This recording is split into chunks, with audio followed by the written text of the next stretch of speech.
නීතිය හා මහජන ආරක්ෂා ශාස්ත්‍රය. ඔබ මිනිසුන් ආරක්ෂා කර ගැනීමට කැමති කෙනෙක්ද? අනතුරු හමුවේ අවදානම් දරමින් අනෙකුත් අයගේ ජීවිත රකින්නට තරම් එඩිතර තැනැත්තෙක්ද? ඔබ නීතිය සමග වැඩ කිරීමට කැමතිද? එහෙමනම් ඔබට නීතිය හා මහජන ආරක්ෂා ශාස්ත්‍රයේ බොහෝ රැකියා අවස්ථා තිබෙන බව ඔබ දන්නවාද?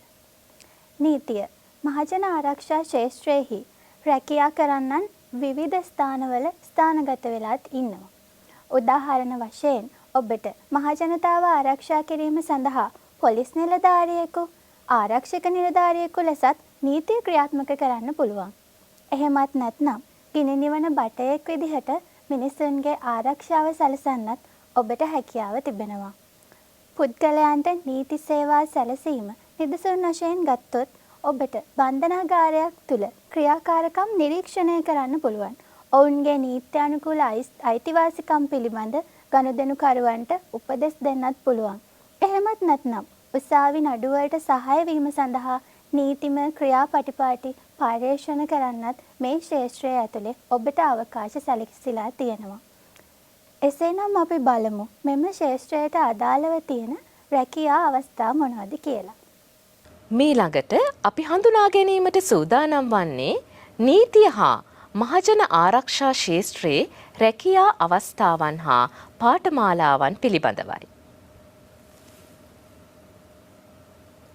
පරිපාලන නීති නිලධාරී. සමත මණ්ඩලවල කටයුතු කරන්නා. ජේලර්. අධිකරණ වාර්තාකරු. මාර්ග ආරක්ෂක. රහස් පරීක්ෂක. හදිසි වෛද්‍ය තාක්ෂණ ශිල්පී සහ පරිපූරක වෛද්‍ය. ගිනි නිවන බට. අධිකරණ විද්‍යා කාර්මික ශිල්පී. වනගිනි පරීක්ෂක සහ නිවාරණ විශේෂඥ. හදිසි වෛද්‍ය තාක්ෂණ ශිල්පී සහ පරිපූරක වෛද්‍ය. ගිනි නිවන බට. අධිකරණ විද්‍යා කාර්මික ශිල්පී.